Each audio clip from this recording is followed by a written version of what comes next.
एक दिवस मी खूप रडले. तेव्हा दादासाहेबांना राग आला. तेव्हा त्यांनी मला उचलून त्या तीक्ष्ण धारेखाली मला बसवलं, जे आमच्या घराच्या मागच्या बाजूनी वाहत असतं. वरती एक खूप मोठा दगड होता. मला वाटलं तो दगड आत्ता माझ्या डोक्यात पडेल आणि माझं मरण होईल. या विचाराने मी खूप रडले.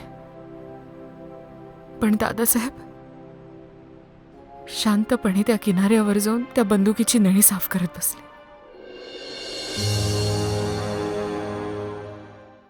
अंकल, तुमच्या इकडे तर याहून मोठे आणि छान धबधबे असतील ना? हा तर खूप छोटा आहे.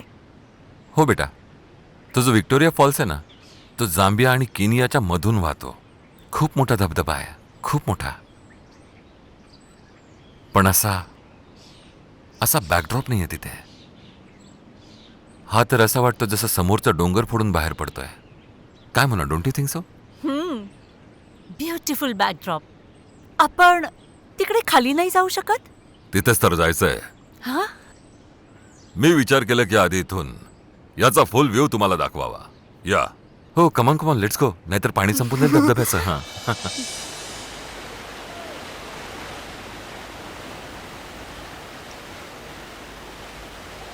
oh my goodness, it's so beautiful.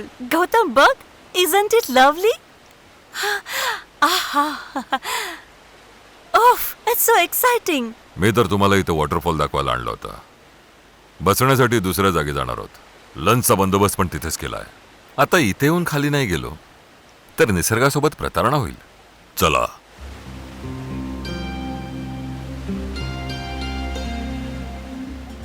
एक मिनिट. या बेदी साहेब, त्या येतील. सांभाळून या प्लीज. या. तुम्ही जा, मी येते. ओके. आई, सांभाळ. अरे,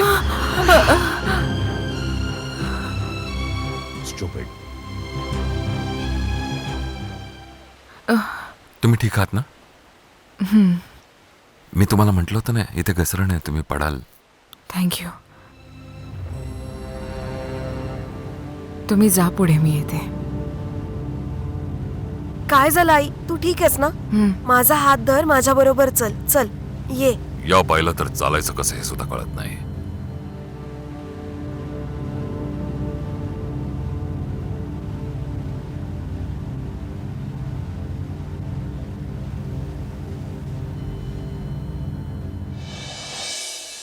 कोणी तुम्हाला असं चालताना बघितलं तर विचार करेल की तुम्ही घरातून पहिल्यांदा बाहेर पडले आहात.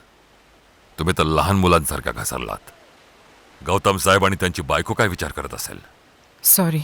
आता चला पुढे. इथं का थांबलात? अँड फॉर गॉड सेक, आज स्वतःचं तोंड पाडू नका.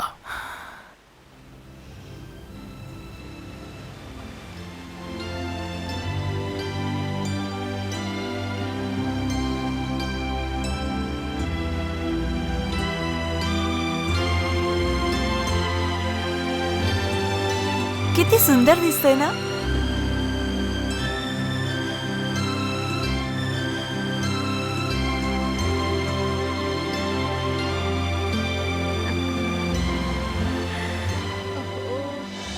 खूपच सुंदर जागा आहे. पाणी खूप थंड असेल ना? अरे ऐक, आयुष्यभराची जळजळ शांत करण्याची ताकद आहे या पाण्यात. माहितीये मला काय करावंसं वाटतं? काय? माझं मन तर करतंय की सगळे कपडे उतरवून तासन तास या पाण्यात बसावं. नाही नाही, तुला थंडी वाजेल. अहो आंटी, हे तर मजा करतायत. तू ह्याला नाही ओळखत.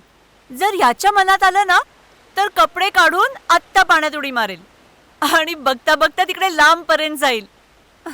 किडनी. आणि माझं मन म्हणतं की होऊन जाऊ दे. नाही, तिथे धोका आहे. दिसत नाही पाणी किती वरून खाली येतंय ते. तेच तर मी म्हणतेय, बस खाली बस.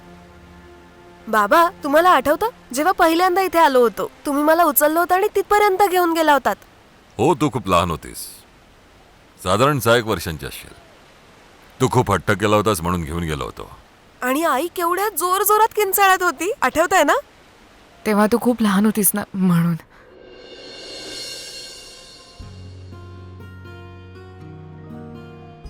एक गोष्ट सांगू?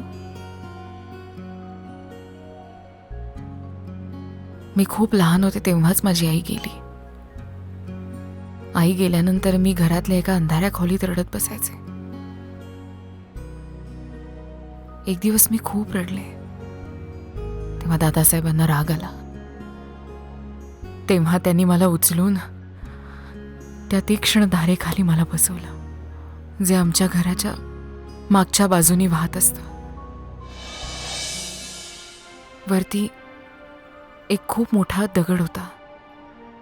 मला वाटलं तो दगड आत्ता माझ्या डोक्यात पडेल आणि माझं मरण होईल. या विचाराने मी खूप रडले.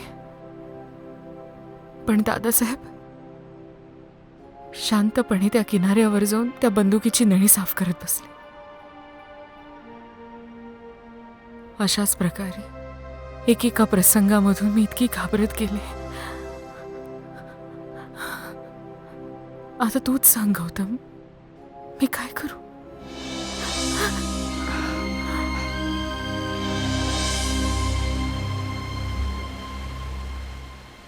गौतम, हं?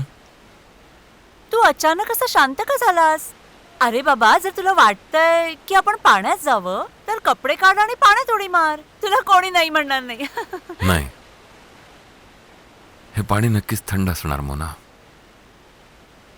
मी विचार करत होतो की एकदा माणसाच्या मनात भीती बसली की पुन्हा ती कधीच निघू शकत नाही. कधीच नाही.